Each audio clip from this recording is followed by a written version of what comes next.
Hi, I'm Garry Shrum. I'm director of the music department, and I have Pete Howard, and I'm a consignment director in the music department. We've got our second vinyl auction coming up. We had our first one in March with the David Schwartz collection. Now we've got the Back to Frank's Place collection. This collection is pretty much 97% UK pressings. And he liked collecting the UK pressings because there was a lot of UK bands that never came out in the US.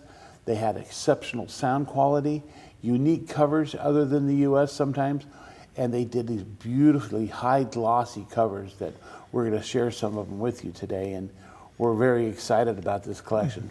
First though, I'd like to talk a little bit just about vinyl, how important vinyl is in collecting, especially right now. There's a whole new generation collecting vinyl in their teens and 20s.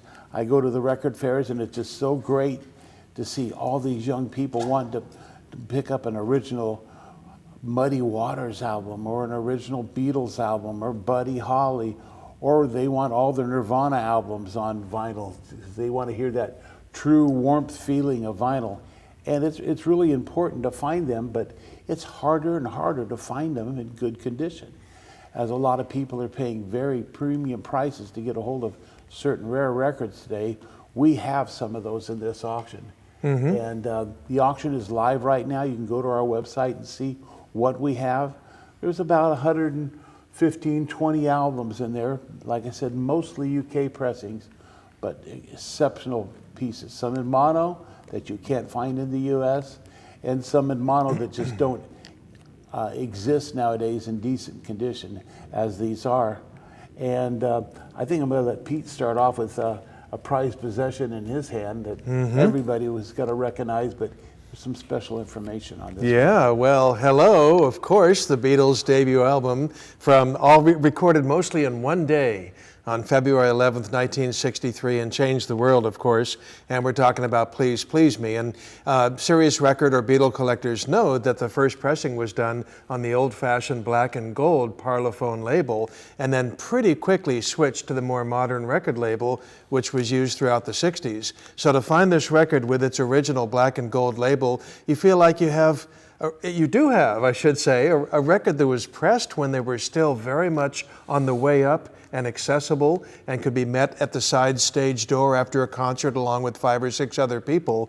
And, you know, original pressings just don't come more important than, say, Bob Dylan's first album on the, black and red Flying Eye label, and the Beatles' first album on the gold and black Parlophone label from '63. So yeah, just it's a great piece. Great piece. And again, I can't stress the condition of these records are just amazing. I've been going to the UK and bringing back records since 1978, and I have looked and looked for days through record bins, at record conventions, people's private collections, and most of the time these albums were well loved, and they're not in the condition like these albums are. So it's really special. And for the audiophile people that like to hear all the clarity in these records, you got to realize most of this music we're going to be talking about is over 50 years old. Back to Frank's Place. Frank was really, he introduced me to some albums I hadn't even heard. He was really into the music and the depth of the music, and was trying everything, whether it was psychedelic, or it was blues, or it was pop British invasion, or it was jazz. And it's just got an insane selection coming up here. One of my favorite bands is a band called The Pretty Things. A lot of people won't know them, but the guitar player for The Pretty Things was once the Stones guitar player. And maybe you can see here the great color of this album cover and the high gloss that the American albums just didn't have. And this, they were a band that started out as, kind of the early Stones kind of sound, but they had their own sound with rock and roll blues and harmonica, and just a stunning band that didn't make it in the US but made it through Europe. And had put albums out until 2 years ago, and unfortunately we lost the singer last year to a bicycle accident. He was out riding his bike. And Wow, and Garry, I didn't tell you this, but I saw The Pretty Things at the Whiskey A Go Go 50 years ago in 1972. Oh my I saw gosh. the pretty things of the whiskey. And we should clarify one thing, because I didn't know when I asked you about it. This Stones guitarist thing, I always thought it was Dick the Core Taylor. 5 plus Stu on keyboards. And what's his name? Dick Taylor. Dick, how funny that that's so close to Mick Taylor. Yeah. But it's Dick Taylor, and so it must I have never been thought 62. about that. Yeah, must have been 62 when the Stones formed. That he was like sort of in the group, or he was being considered, and then he quit, or they kicked him out. Do you think? Well, he quit. He wanted to be lead guitar player, and as I understand it, they were wanting him to play, second guitar or bass. It was just the band was just forming, and there was, as you read on a lot of the British bands, they were shifting people back and forth all the time. So Yeah. And what's really neat about this band, you can compare them to the Stones and the Beatles so much, or where they progressed to for each album. They've got their certain albums that you compare to the Beatles or the Stones, where like this album you can compare to Sgt. Pepper or Satanic Majesties by the Stones. And this was to be a mini opera pre-Tommy, and the album, all songs connect and tell a story, but they wanted narration in between the songs. Label said, well, what are you guys talking about? What do you mean narration in between the songs? No, we're not going to do that. But the album came out and people just got it and loved it, and it just did really well. So well that one of the first broadcasts from Abbey Road in the 90s over the internet was the Pretty Things performing the whole album. And they got a friend of theirs to play guitar on there, because their guitar player, unfortunately, one of them had passed away. It was David Gilmour. Oh, goodness. And then they said, well, we still want to do the narration. So they got somebody to do the narration. And it was Arthur Brown from The Crazy World of Arthur Brown. And people might not know this, but he'd been teaching school down in Austin for years. And they had him come back over and do this. And that was a broadcast around the world. And you can find it on CD. SF Sorrow. Brilliant album. That you'll find in the next coming auction. And one other thing that I want to point out right here is a band called July. Most people are going to go, who? It actually did come out on Capitol, but you just can't find it, the US copy. It's just impossible. But very impossible to find the UK album as well. And it's kind of like an early Pink Floyd. It's really a special album. And when I had my shop and I'd play this in my shop, I'd always have people come up, is this Pink Floyd? No, this is a band called July. Why don't I know about this? You mean I've been missing this for 30, 40 years? Wow. And it's just one of those, and just spectacular.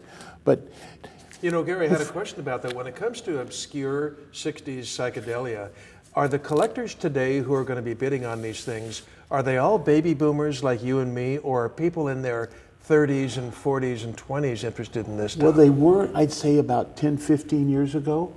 But now you have a whole new generation of young, well, I call them kids because I'm old, but they're they're in their teens and their 20s, and they're looking for a lot of this obscure music because they're not satisfied with what's news coming out today, because it's a little repetitive and it's not as from the heart as this music was back then.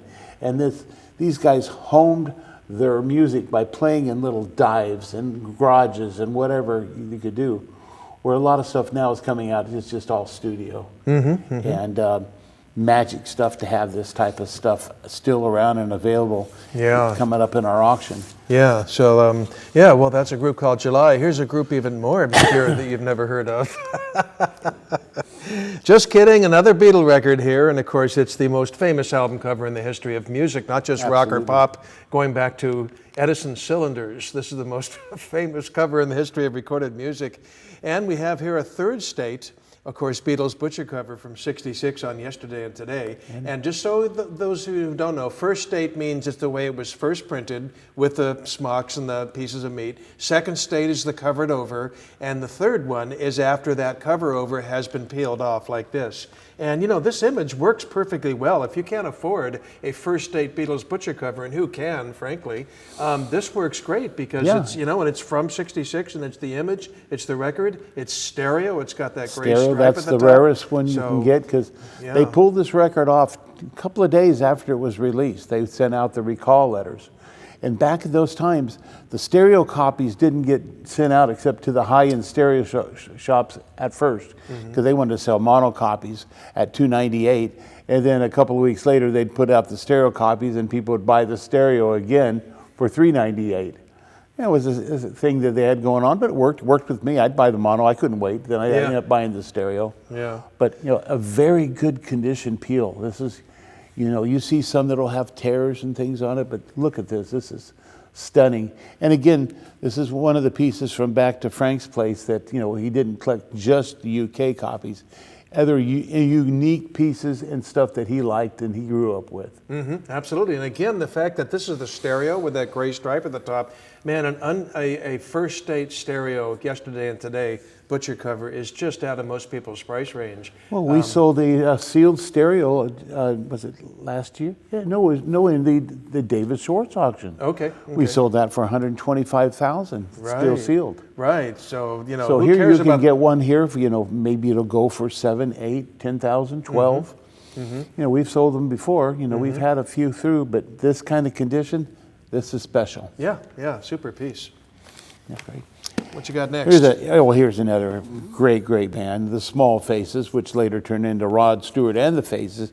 But at this time, this is their Sgt. Pepper album called Ogden's Nut Gone Flake. It's a round cover. It opens up. It's got several inserts. It's really cool. And what is really, really neat about this, it's in mono. It came out in the US, but only in stereo. So you can buy this mono copy of the original UK pressing in spectacular condition. And it's coming up in the auction. Isn't it safe to say that mono is always a different mix, of course, than the stereo? I mean, of course, it's a different mix, but I mean, aren't there always instances where you hear an instrument and stuff that you don't hear on the other one? Absolutely, and that's really important. Maybe that's something that a lot of people, or maybe the younger generation, doesn't understand. Generally, they would record in mono, and when stereo first came in, they made stereo by adding a little reverb to one side and a little more bass or treble, and electronically reproducing a stereo sound. Then they started recording in stereo and monos in the 60s. And here you go with one. Sometimes you'll get a mono that's just like, wait a minute, the word sounds different there. The lyrics it's a different take. Yeah. And that's always nice and surprising and rewarding. Yeah. And of course, Rod Stewart was not with them at this point. He was with the Jeff Beck Group. He was with the Jeff Beck Group, Right, exactly. right. And But, another magic band. Yeah. What do you got there? Okay, well, David Bowie. I mean, talk about a recognizable face. All you have to do is look at that face. Nobody needs to see the words David Bowie. And this is an original printing on Phillips. And is this his debut album? This is the debut album. Ours had a completely different cover. We're in the UK. A lot of countries had different. The Japanese is different, and the German is different. Okay. And Bowie was, even when he was just starting, he was so different because he wanted to be different. And what he was really lucky, a lot of the record labels got it, and they gave him a little extra PR, though a lot of the people listening to the songs didn't get it yet because the radios weren't playing the right songs. But here you go, look at this stunning cover. Absolutely, and since this is country of origin, Bowie was English and it's English pressing, do you think this hit the stores in England before any of the other countries' pressings hit their stores? Generally, you would see that. Once in a while there were things that it would just depend on the record label. Certain labels like CBS and RCA and Columbia, they were pretty close, but some of the lesser labels like Durham and Virgin, they had their own idea, and they would come out in the UK first. I mean, there was a lot of, let's look at Elvis Costello. Here's a good one. CBS got it in the UK, the US. They waited a year to put out the first album. Yeah, crazy. But, unfortunately, a lot of bands didn't get to make it because of that. They didn't promote it. They didn't do things. It's like the Zombies, Odyssey and Oracle. Time of the Season didn't hit the top 100 until almost a year later, and then went to number 1 in the U.S., and the band was long broke up. Oh, geez, wow. But these albums here, most people will know, I'd say, 50% of it, and 50% is the surprise. And you can go on to YouTube and listen to some of these records and see what they sound like, and just stunning stuff. Not in this fidelity, though. Not when you drop a needle on these. No, Boy. it's a magic moment to be able to sit there, put your turntable on and your needle playing the record, and then you got the lyrics in your hand, you're reading along with the record, and you're looking at the covers. And 1 foot by 1 foot. Oh, that's what they look like. Yeah, glorious size. Yeah. Yeah. But oh, who is that, Gary? who did it? It's the Who. And this was a special album that came out only in the UK. And what it was is a compilation. Track Records was a record label that the Who basically started. And people might know that another important person came out on Track Records, which was Jimi Hendrix. Yeah, Pete saw that coming. It was really brilliant. It'd be interesting to know how much he made by signing Hendrix, how much it helped the Who and put them ahead and in control. But it comes on this black track label. And what's really cool about this is because this was a special pressing that went on all the way through Who's Next. And we have the Who's Next. We've got a Tommy album that looks like it was made yesterday. And again, that high gloss cover, there's just quite a few of the Who albums, almost a complete collection of the track pieces. But super. And of course, they're still touring today and knocking people dead as they did for you just a few weeks ago. Oh, yeah. So they just, they kicked my tail. Yeah, yeah. And another thing that's this album here, it has some tracks that didn't come out on some of the albums early on. Really? So that, just the Who released a lot of B-sides that didn't come out, and they released singles, and then they didn't come on the albums. Then they would do different things like this later on to capture them all. Because a lot of people, I want them on album. I don't want them on a 45. Yeah, like you are my favorite, Dogs Part 2. Good example. Yes. Oh, yeah. Just stunning stuff. But so you can go to the website and bid on these now and have original UK copies of the Who. You can't ask for much more unless you're talking about something like this. Yeah, true. When it comes to album cover-wise and art, and then the quality of the reproduction, you just can't beat this Disraeli Gears by Cream. I hope the camera picks up these stunning colors. It's just a knockout. And of course, Disraeli Gears is such an important breakthrough album for Cream with Sunshine. And so is the back. The back is... the back too, yeah. I remember seeing this album. I bought this before I bought the first album, Fresh Cream. I went into my local place called Unimart, and I just saw the cover. And I looked at it and go, oh yeah, I heard Sunshine of Your Love on the radio. I like that song. So I bought it just because of the cover. I said, this has got to be good. This is just so cool. Yeah. Got home and I just like, oh my gosh, Eric Clapton. This guy's really good. Wait a minute, Eric Clapton. He was in the Yardbirds. Yeah. And I had the first Yardbirds album in the U.S., which was For Your Love. And I said, well, gosh, that's why it's so good, because he came out of the Yardbirds, and I love that band so much. And here you are with a masterpiece. I mean, how many times have you heard Sunshine of Your Love and people just, the song still works. It's part of the soundtrack of the Summer of Love of '67. But, album cover art, it's done for a lot of reasons, but one very important reason is to sell the record, and to just put on a compelling image, not just words. Well, this is as good as it gets when it comes to artwork, selling a record. In fact, selling is a little bit of a dirty word in the Summer of Love. But it expresses their lyrics. I mean, you got to listen to the lyrics to this album. You're going, well, these are different lyrics. It's not quite, you have to look at the wording.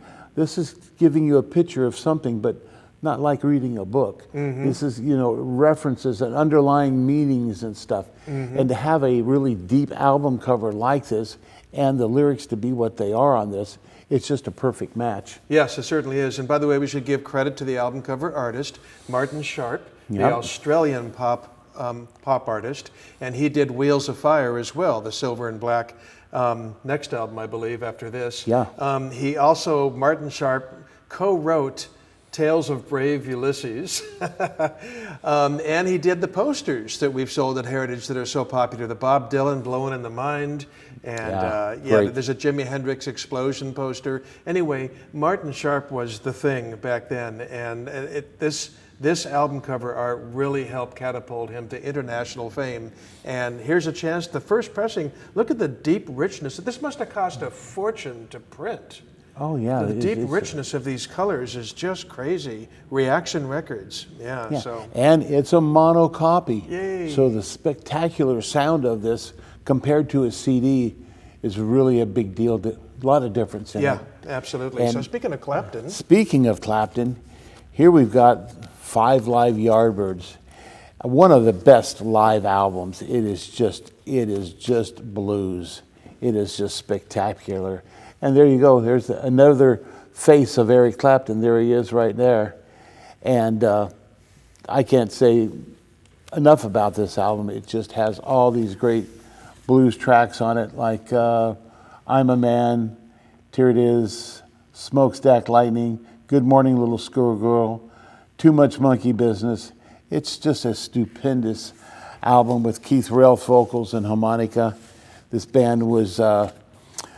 they deserved more than they got for the early stuff that they did. And then they, got Jeff Beck, and they got more popular, and they got some really good hits. And then another guy joins the band to be another guitar player in there because the bass player left, and it was Jimmy Page. Jimmy Page had been a session man and joined the Yardbirds, and it was down in Corpus Christi they were playing, and Jeff Beck had had enough with the band. He didn't like where they were going. He just quit in the middle of the show and walked off. And Jimmy Page took over, and then the rest is toured history. and toured, and then he were the new Yardbirds, which was late 68. Was late 68, and then it went into the Led Zeppelin, of course. But they Led Zeppelin toured as the new Yardbirds for a few gigs. Sure. They had already been signed. Sure, but this is the genesis right here. This is the early as it gets, and the beginning of Clapton's career, essentially, wasn't it? Definitely. Yeah, Males Blues Breakers came after this, right? Yeah. Yeah, so that's the beginning of Clapton's career. So that's a very important record, absolutely. Well, my stack's a little taller than yours, so we'll go back and forth. Shades of Deep Purple. And first album. First album, and mono or stereo, Garry? This is a mono copy. This is where the song Hush came from. Oh, really? And this is the album that I think is really important because they had a completely different sound at this point. Most of the original members, except the singer, went on to start a new band. He quit here and did Captain Beyond. If nobody's not heard the first 2 Captain Beyond albums, you're really missing something. These albums are just magic. I recommend them very highly. Third album, Dawn Explosion, horrible, forget that one. But those first 2, magic. And then this album here, check it out. It's on the original Parlophone label from the 60s. You can really realize, wow, I didn't really know Deep Purple was around that long. A lot of people say, yeah, they started way back with everybody else. Like the following band that you've got coming up there. Following band, look at this. Stay with the Hollies. And of course, their star member, Graham Nash, in the red and black shirt.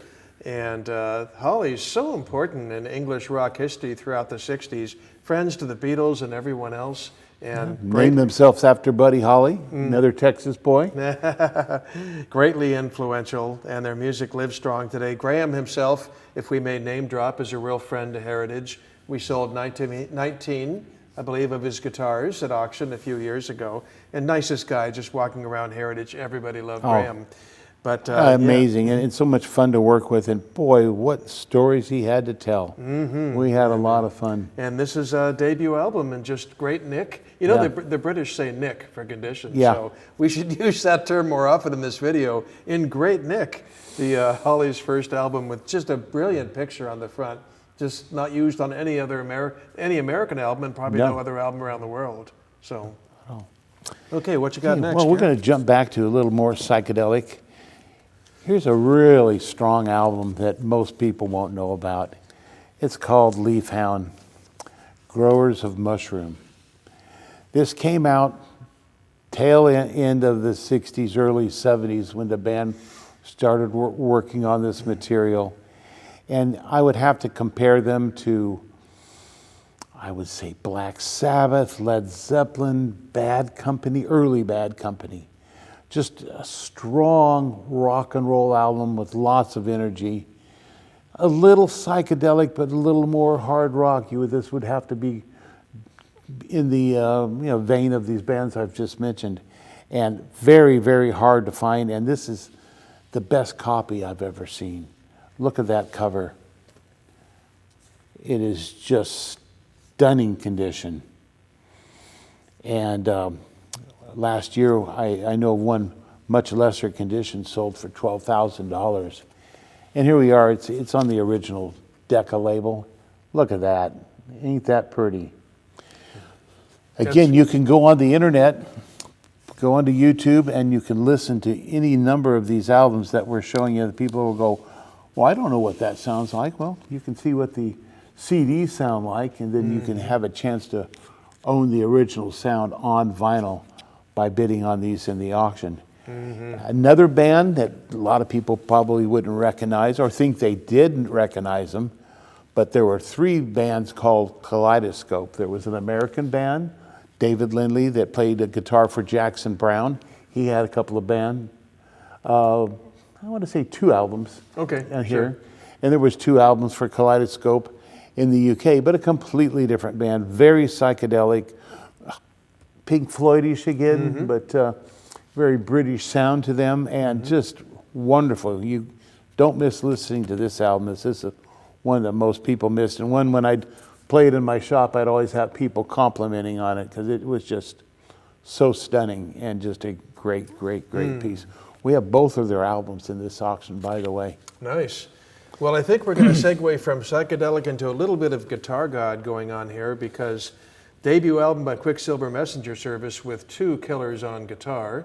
Of course, John Cipollino, needless to say. Cipollino, when that album came out, I bought it, and again, just because of the cover, and I saw a song that was like, is there a 13, 14-minute song on there? I've never heard. What's going on here? Silver and Gold, is that right? No, I think it's, boy, I can't remember the name right now. I'm just blanking out. Yeah, well, I love Caught me Silver. on the spot. Yeah, okay, sorry. Pride of Man, of course, is what got the radio play most, but I just love Silver and Gold. And this is Rick Griffin's artwork, isn't it, too? Yes, it is. Yeah.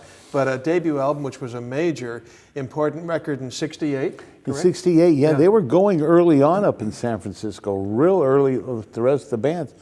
But most people just didn't get them. They was like, well, their songs are too, how can we market them on the radio? This won't work.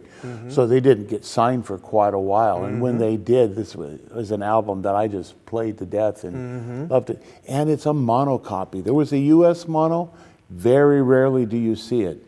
Just like there was a Jimi Hendrix Axis Bold as Love mono that we had in the last auction that I think went for $7,000 or $8,000. And this one here, whenever it's rare. Yeah, whenever you have those 2 terms combined, 1968 and mono, you know it's rare, because that was the last year they printed mono albums and did mono mixes, and so generally they were just on the way out and barely sold compared to stereo. And so here's Quicksilver's first album in mono, just terrific. And if you haven't heard this album, I have turned this on to hundreds of people over the years, and people come back to me, male or female, it works for anybody. It's just a magic album because the vocalist is just so good, and the guitar players are just out of this world. Absolutely, yeah. Well, here, speaking of mixes on albums, Guitar Gods, this is the very first pressing and the first mix of the first Led Zeppelin album. This is extraordinary. And the first color scheme too, Gary. And the first, with the turquoise lettering. Yeah, everything else is red, right? Yeah, you play this and you just go, wait a minute, this isn't quite like I've heard the album. It's more honest and raw and has more power and urgency, and it just is a special record that I just can't recommend enough. This is, most collectors are really after this album and this pressing. It's really tough to find. Usually through the years when I tried to bring them back from the UK to the US to sell, I'd look through the bins at shops and I'd see it, 100 pounds, 150 pounds, and I'd take the record out and it wore out. It just wasn't worth bringing it because you want this for the sound. And what's important is it sounds great, great condition. The cover, again, the covers were thinner in the UK. And look at the gloss on this. It is just a stunning condition album. And when they would put the records in the bins in the UK back in the day, they keep the records back behind the counter so they could easily give people samples of what they sounded for. So if people were going through them, they were bending the covers. So you'll find bin marks all the way down on the right and left side, especially the library's spine side wouldn't be in good condition like these records are here. And this is magic. This is having, you know, look at the original label as well. Ain't that pretty? Original Boy. Atlantic. Yeah. Golden, well, purple and orange, excuse me. And how that record changed FM radio in 1969, or at least dominated it, we can say. I mean, Zeppelin's first album is just the living end in so many ways. It changed music. It really did. But this changed music because of Jeff Beck's Truth album had come out prior. And at that time when it came out, it was one of the best stereo albums anybody had ever heard. And the guitar and the vocal were just really strong and up front. Where's Rod Stewart there? You know, and you had Ronnie Wood on guitar as well. You had Nicky Hopkins on keyboards. It was just a magic album, and helped put this album out. It was really, really special. Yeah. But thinking of changing music. Oh, you took my line, Gary. Can't Okay, you see the cue I cards? take it back. I'm supposed to have that. We don't have cue cards, by the way. Yeah, talking about changing music forever. I mean, and iconic album covers that, you know, this could say, you know, banana and apple. It wouldn't matter. You'd know exactly it was Elvis's first album.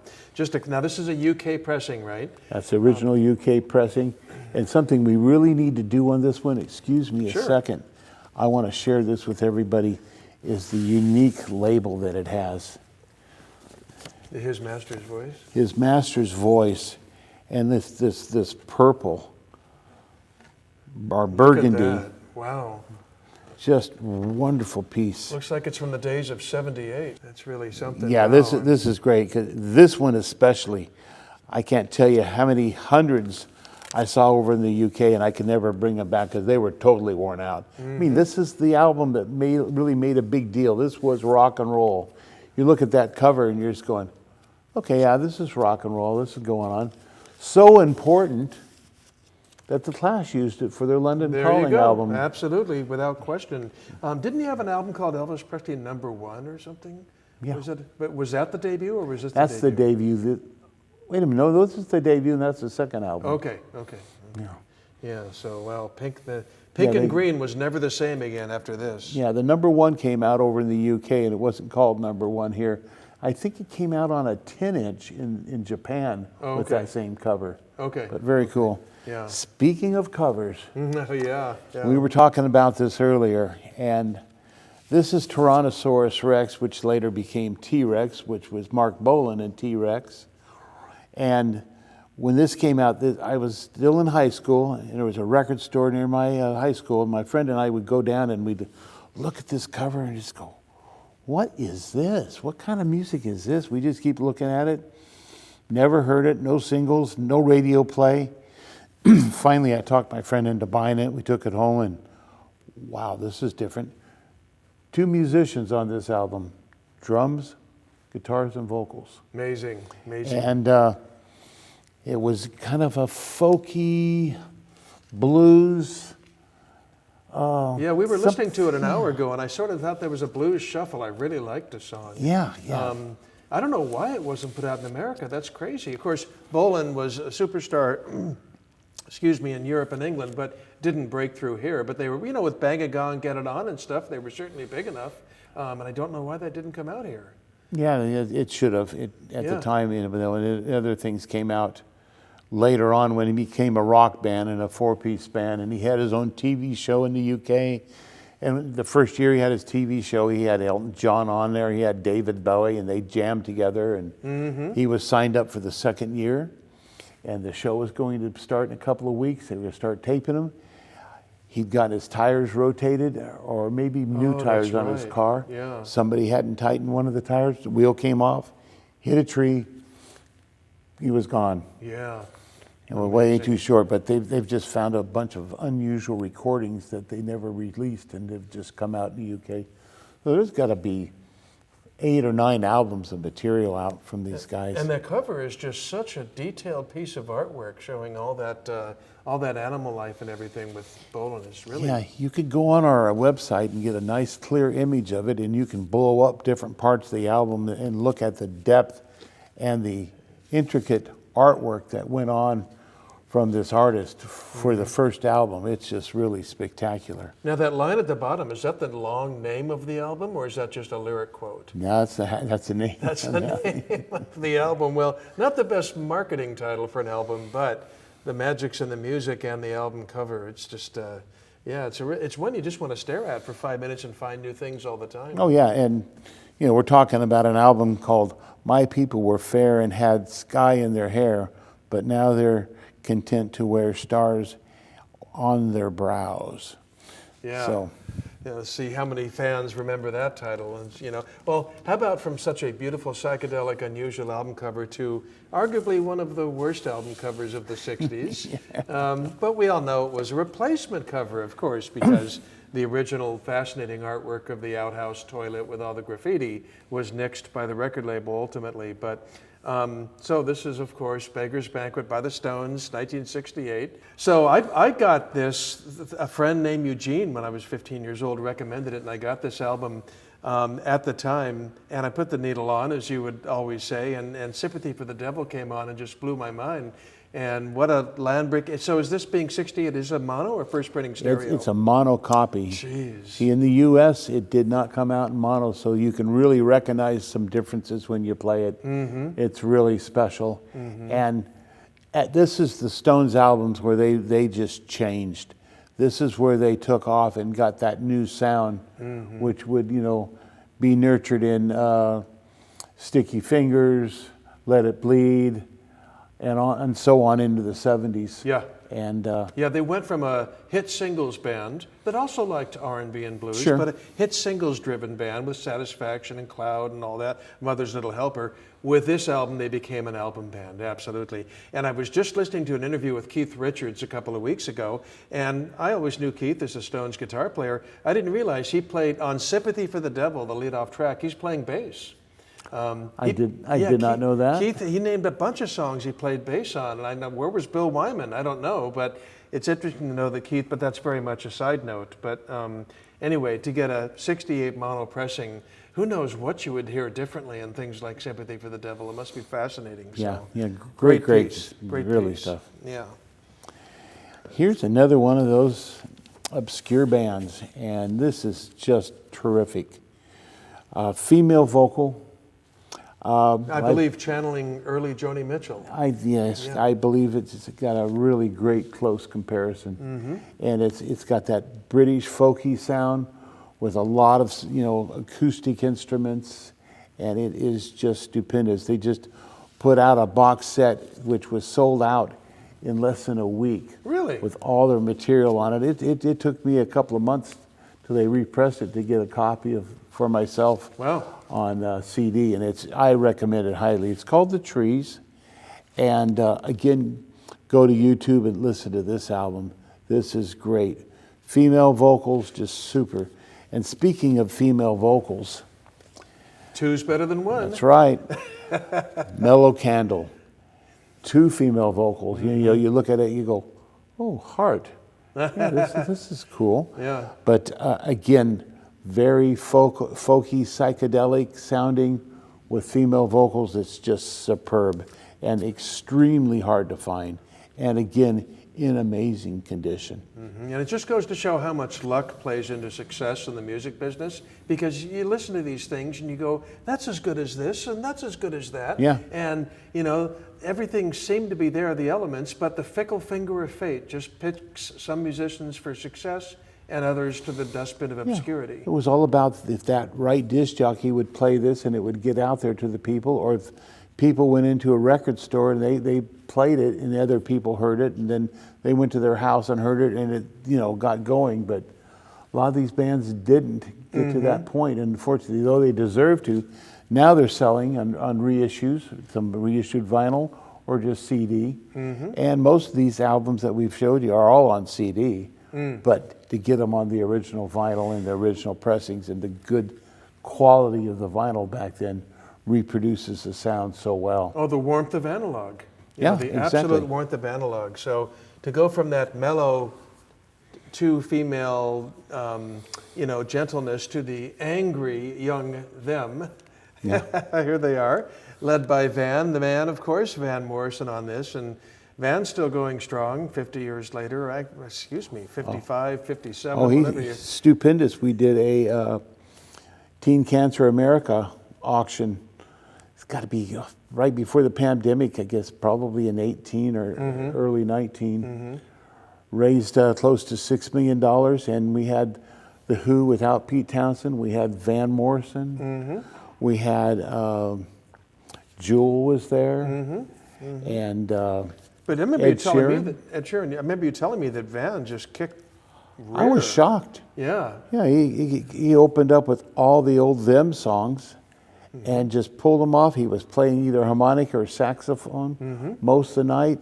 His voice was hot. He was excited to be there. And at that point, he had to be 72 or 3 or 4 or something like that. It just pulled it out. And he might be a teenager on this one, I'm not sure. Yep. Could be 18, 19 or something. But is this the debut Them album? This I is the presume? debut Them album, which brought us the big American hit Gloria, which was followed up by Here Comes the Night. And again, they had a stunning guitar player, which people don't talk about much. But if you go and listen to a lot of the first 2 albums, the early tracks, you're just going, who's playing guitar? This guy's amazing. Yeah. And this album is worth listening to. Totally, and totally worth getting. It's just a real beaut, a real gem. Yeah. So here's what I was talking about earlier with the Who album. Here is the copy of Tommy, and I just want to show you this. This cover is so shiny. Look at that. It is just stunning Beautiful condition. yeah. And the same with the records. And Track records. Yep. Track Total records. original pressing. And look at that. Great shape. Such an important album. Just changed everything in, Yeah. 69 and 70. Just changed everything. I actually, in college, taught myself how to play the overture from Tommy on piano. Dun, dun, dun, dun, dun, dun, off the sheet music. Yeah. And just, if you were a rock fan, the world revolved around Tommy. And so to have a pressing from 69 on British Track in great condition. Of all my trips to the UK when I had my shop, I looked for clean copies of this album. Never found Hardly one. yeah. This is the best copy of this album I have ever seen. Nice, very nice. Yeah, it is just super. Wow. And again, this is the Back to Frank's Place auction. We've got the auction going live now. People are bidding, and you can go on there and check out all the other great albums. This is just a small selection. It was tough to pick these pieces because we Whittle got it down, yeah. so much, and it's just, I want to share this, I want to share that. It is, you can go to our website at ha.com, and this is our current auction. Yeah, we'll show the number on the screen. And just if you're a vinyl lover and a music lover and the vintage stuff, this is just the cat's meow. We could have had a stack of LPs between us this tall and gone through them, but Heritage won't let us make 2-hour videos, so we had to keep this to just 30 or 40 minutes. And we got to at least mention, this is just one catalog of the 3 that we've got going on. We have an unbelievable poster auction going on the day before. This is on Sunday. The poster auction is on Saturday. July 9th, and the records are July 10th. Right. Yeah. And say a little bit about those posters, Pete. Oh, well, it's pretty darn exciting. We've got we're so fortunate to get all these key pieces. You got the Beatles in Cleveland from 1966 with the same pictures, the Shea poster, and just as rare as the Shea poster. The skeleton on the psychedelic side, the Skeleton in Roses. We have a second printing, which we learned and discovered was printed in 66, just like the first printing. So it's also 56 years old, and it's graded 9.8. So that's one great box. And Elvis Presley in Tupelo, Mississippi in '57, are you kidding?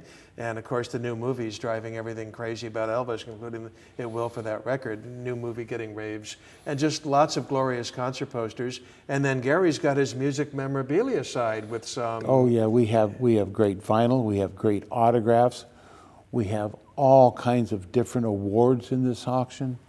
It's just a cornucopia of all kinds of great music pieces that people should, I mean, if you can't bid in the auction, you should at least look and see what's out there. This is just really, and we've got great descriptions on everything so you can be educated and know what to look for when you're at your next garage sale. Who knows? What you might find, yeah. Yeah. So I know the Saturday stuff is $72.93. Does that mean the Sunday and the Frank Joyce stuff is $70? So if you'd like to see, here's the pitch. You go to ha.com/7293. And so thanks, Garry. It's been a pleasure, buddy. All right, mate. Records live forever. Yep, and we will be there if you want to email us or call us. And happy hunting. Happy hunting and bidding.